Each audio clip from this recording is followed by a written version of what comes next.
It's Jonesy and Amanda's cutting room floor. It's Jonesy and Amanda's cutting room floor.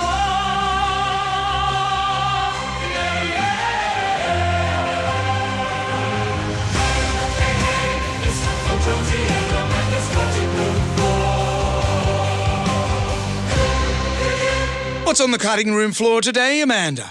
It seems on the cutting room floor we're often talking about bodily functions or flatulence, and today's no different. No, except today there's science behind it. Ooh, I like it when you put it with science. CSIRO has asked Australians to chart their flatulence for research. They're hoping tens of thousands of people will log details of their flatulence on an app to help researchers understand gut health. They quote a woman called Heather, who said she knew she farted a lot but didn't know how often until she started to track her output. She said, I knew I came from a farty family. I'll eat croissants or pasta or bread and I'll end up getting a sore stomach and I'll be tooting a lot after that. So when she heard about the CSIRO and their app, she began logging her farts and reviewing the data, and she saw that she doesn't fart all day, that there's a big gap in entries in the middle of the day. So she now can see what it's doing to her health, that Right. maybe I shouldn't be having those snacks then because it makes me windy.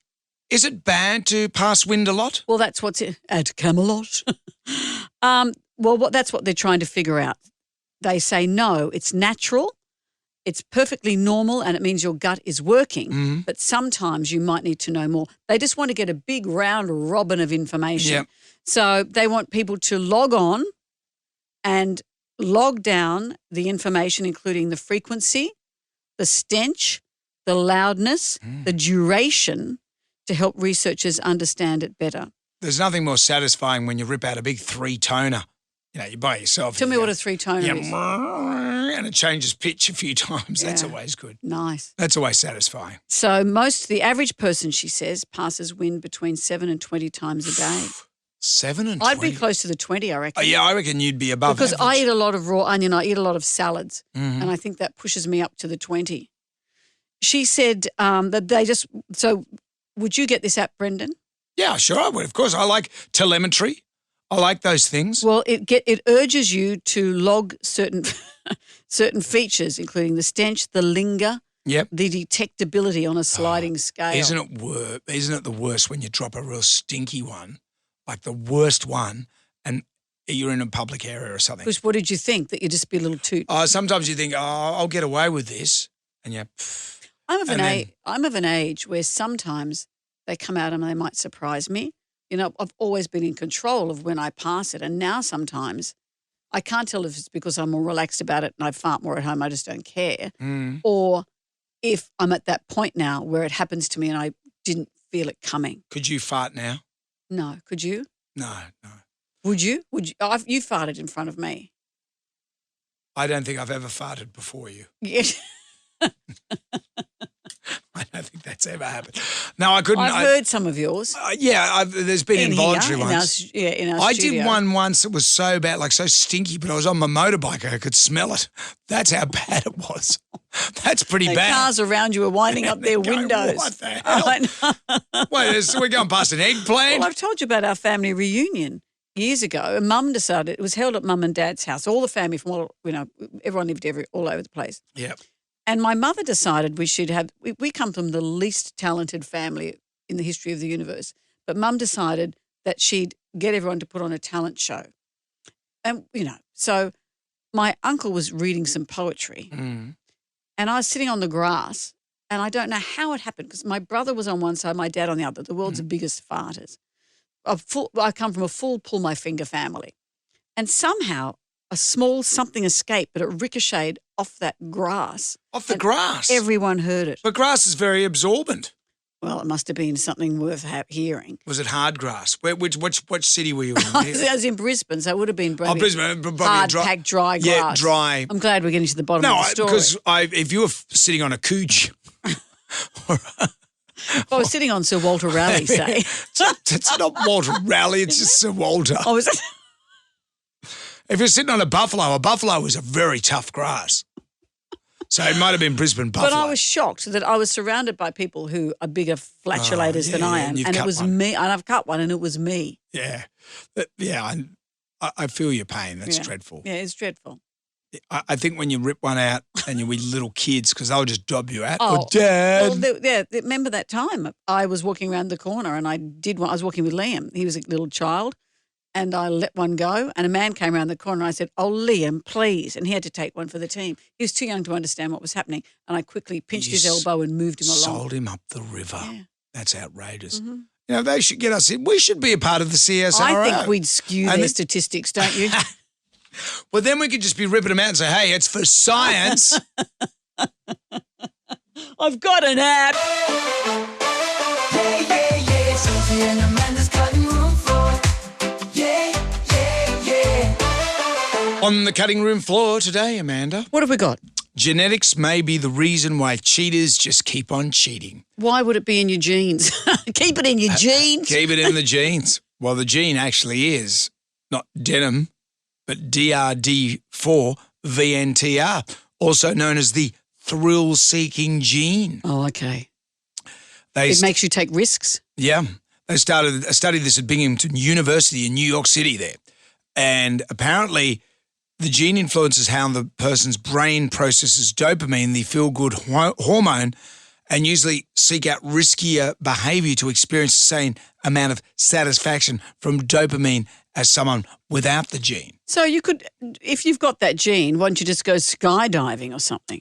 Well, maybe thrill-seeking that way. Maybe some people, maybe skydivers are active cheaters. No, or inactive cheaters because they satisfy that urge that way. Yeah, because I ride a motorcycle every day and I find that my dopamine... You're dead below the waist. It's worked for you. My dopamine hit has always been filled or satisfied by the risk of doing that each day. I mean, how weird that they can isolate that gene. This is what they do. This is science.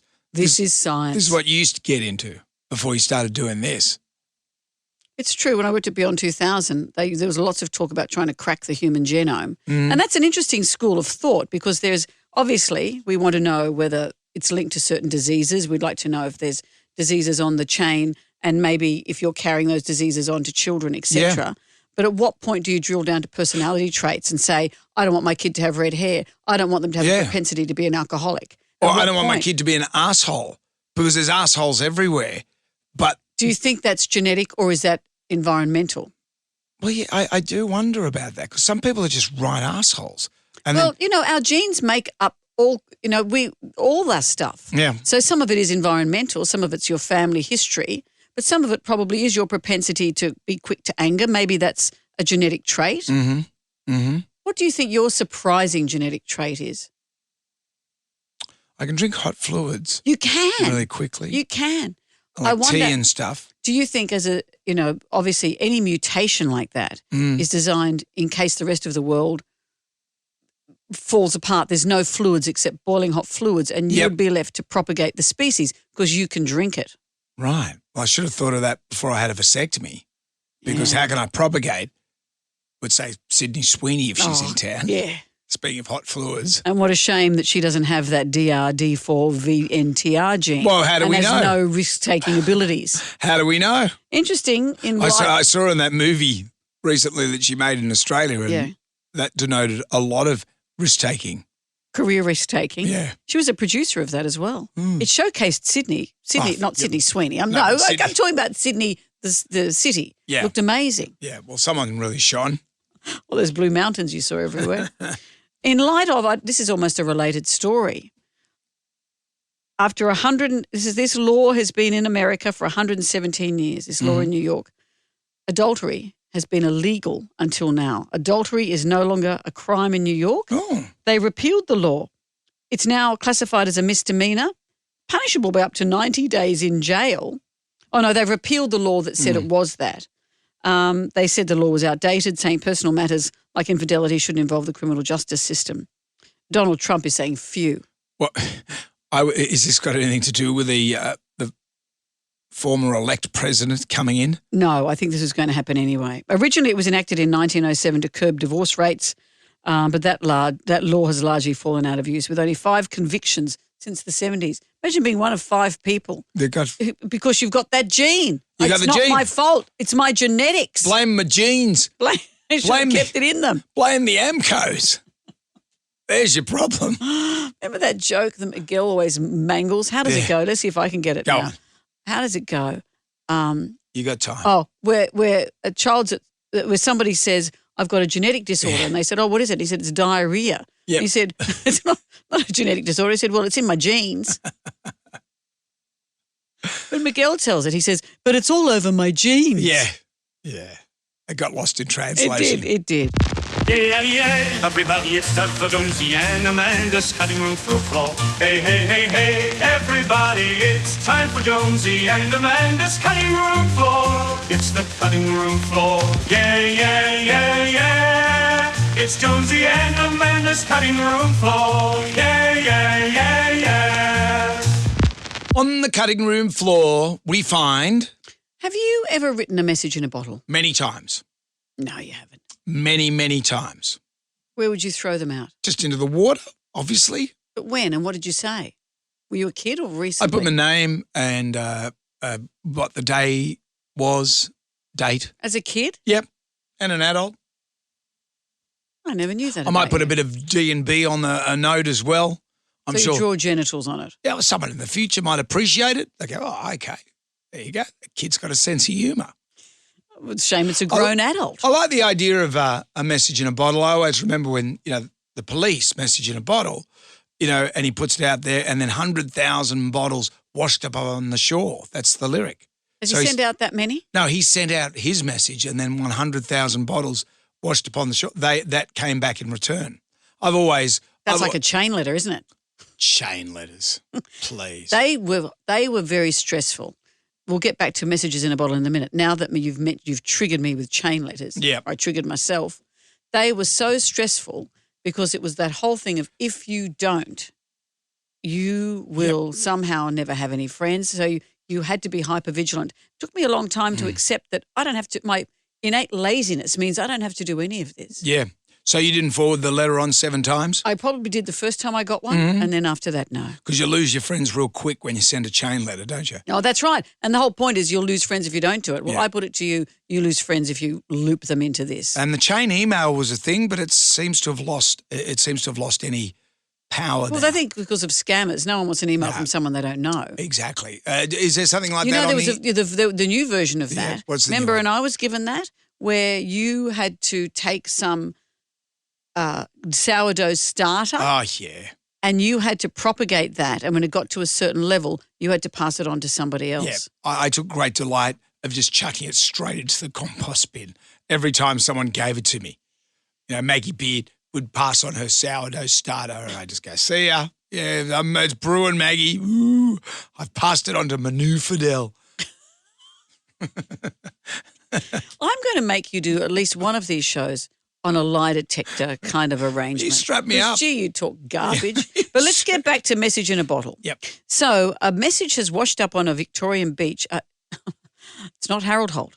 After 16 years at sea. All 16. And it made its way from Brazil over 16 years. Oh, that's pretty good. This is the note that was inside. Your curiosity has paid off. Thank you for recovering this bottle and taking the time to see what's inside.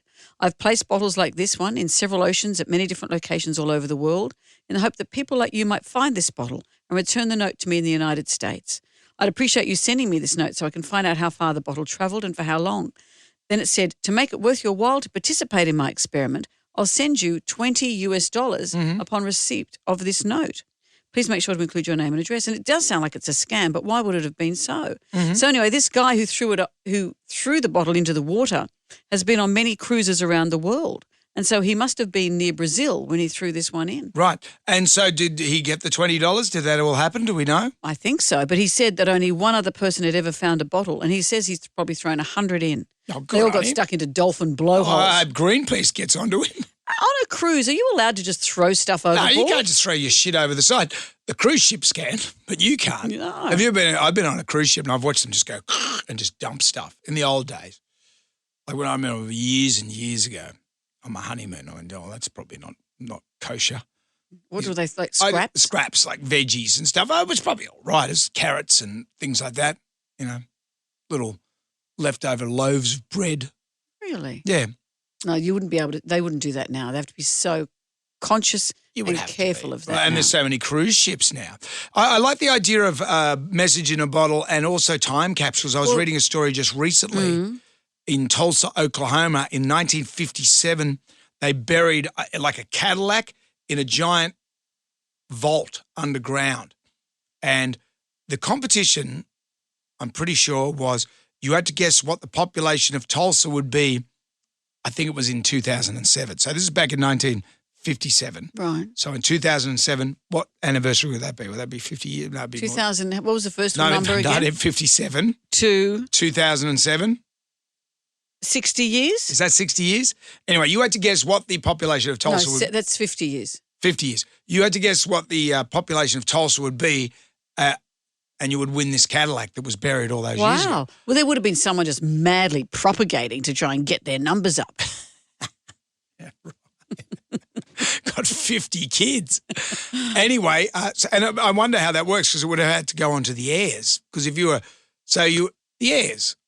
The heirs of who? Whoever wrote the end of the competition. So do you mean the heirs would have had to dig up the car and give it to you? No, well, it's 60 years. So say you were 20 Yeah. and it's 60 years. You're going to be 50 years. 50 years, 20, 60, 70. But You'd be 70, you get the car. No, but I see what So you if you mean. guess what the population is, In 50 years' But time. there's a good chance you you could won't be be a alive. 5-year-old. You could be a 5-year-old. You could be a 10-year-old. how's a 5-year-old going to predict what the population Well, is? how else? No one's going to predict it correctly. Everyone's going to guess. Yeah. Anyway. Who got the car? Well, they cracked it open. Someone won the car. I don't have those details. But what they did discover was they didn't put proper drainage in the vault. So the whole vault filled with water. So out of the vault came this giant rust bucket. It was a brand new Chevy or whatever it was supposed to be. Okay. Or a Cadillac. And it came out and was ruined. Was it in a dolphin's blowhole? And now it's in a museum. Is it? Yeah. If you go to Tulsa, you can check it out. Wow, I like that story. Yeah, I don't know if it's worth going to Tulsa for. Have you ever been to Tulsa? No. Where's Tulsa? Oklahoma. Tulsa, Oklahoma. You're in the school musical. Yeah, I was. Yeah. Give us some notes. Oklahoma, where do we... I know it takes 24 hours to get there or from. Anyway, I'm going to go and chuck a bottle into the harbour Go and do it. with a big cock and balls on it. Okay, do it. Ready, everybody, here is some more of Jonesy and Amanda's cutting room floor. What's on the cutting room floor today, friendy? I'll start with a headline of this story that I Okay. saw. A story what I done saw. You don't do the breaking news? It's not particularly breaking news. Oh, okay. Florida inmate has so-called miracle baby by using an air vent to get pregnant, quote, like Virgin Mary. Because if I remember correctly, that's how Virgin Mary got pregnant, through an air vent. It was an air vent I'll tell you how this happened. in Jerusalem. An accused killer claims she got pregnant with another inmate's baby. I'm having his baby in a Florida jail after he passed his semen. Am I allowed to say that word? It's medical. In Glad wrap Yep, through an air conditioning vent. right. So she gave birth to a baby girl in June. The child's father is another inmate. He impregnated her without ever having met her in person. Right. The two of them began a romantic relationship after speaking to each other through the air conditioning vents in their cells. Oh. Mark Taylor joined in the chat.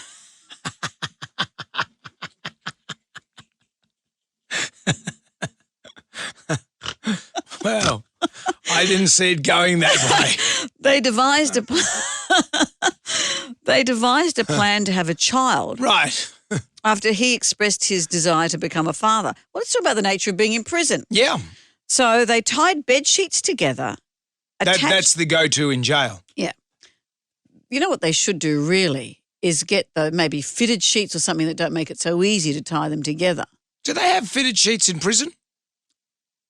I know That's Paul Kelly's new song. who's going to make... Who's no one gonna can make the beds? The fitted sheet. It's a pain in the neck, particularly when it's the wrong size for Let the me mattress. explain to you what's but, happening here.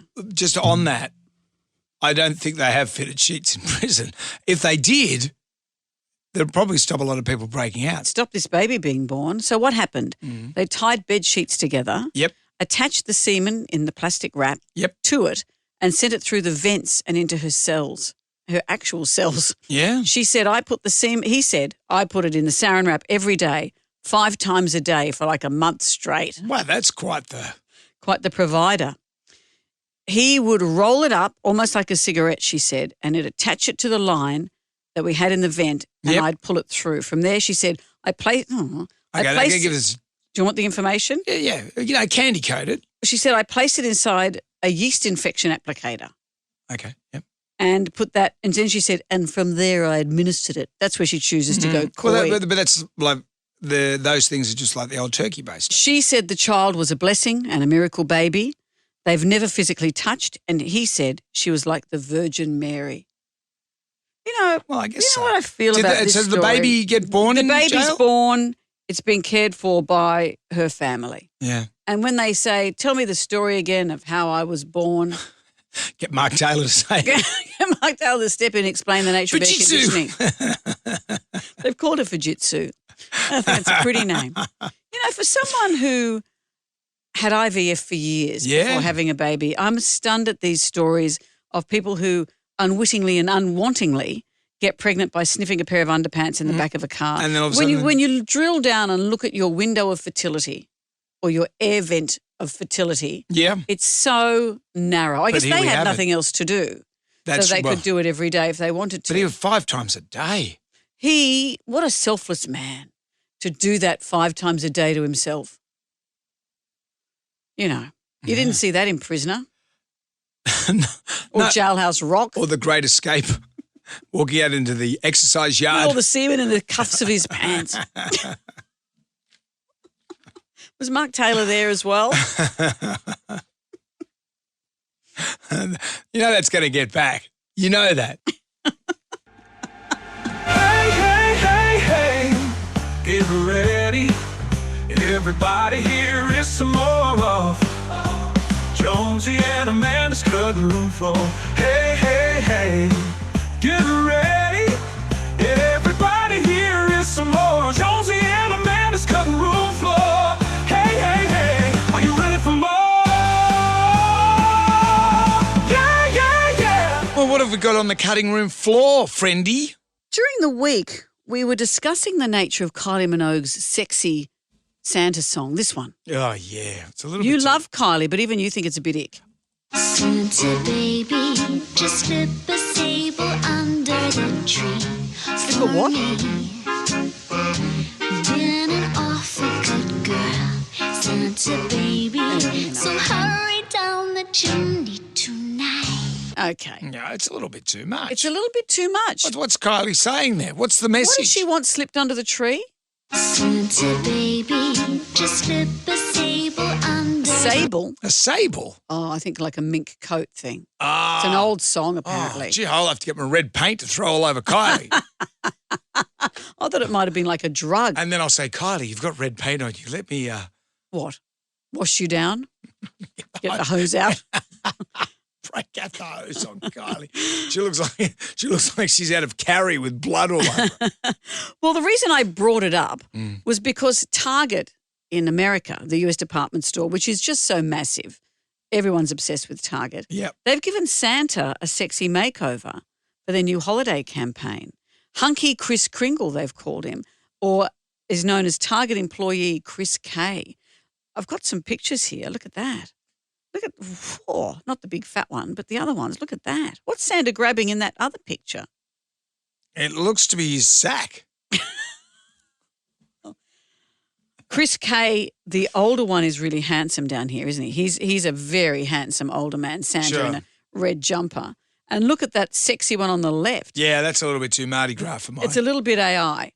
But they've planned some holiday commercials that debuted last week. So Chris K is driving a red Ford Bronco with a sleigh license plate. Ah, yeah, right. Arriving. Is it S-A-S-L-A-Y? No, it's S-L-E-Y-G-H. Oh.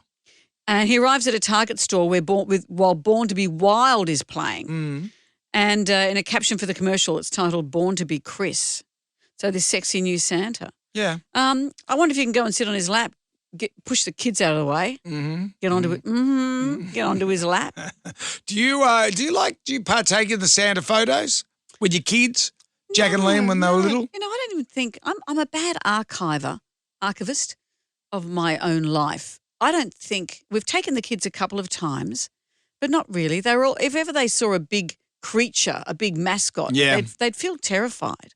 Have you got a lot of Santa photos of the kids? We do it. They do it under sufferance. We have to force them into. Yeah, I don't think kids like it. And I remember one time I was standing in the queue, and one of my kids said, "I don't want to do this," and I said, "Well, I don't want to do it either." And he said, "Well, why are we doing it?" And I said, "Good point. Let's go."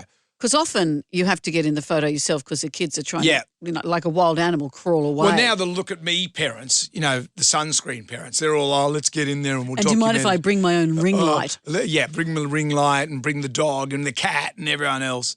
You know, I'm not that sort of parent. I'm from a different era. Yeah, I don't think we've got many Santa photos, and if we did, I have no idea where they are. Yeah. It's that, you know, it's not for me. It's not my It's bag. not for you. It's not my You bag. want to sit on the Grinch's lap. Well, the Grinch is a different kettle of fish. Sexy Grinch. Certainly Let's get the smells like sexy Grinch. You and I got a picture with Santa down at the shops that time. Remember that? You and I. That's right. Why would they be there? I think we've been drinking. I don't think it was Santa now I think about it. Just old and meth it wasn't head. even Christmas. I sat on his lap.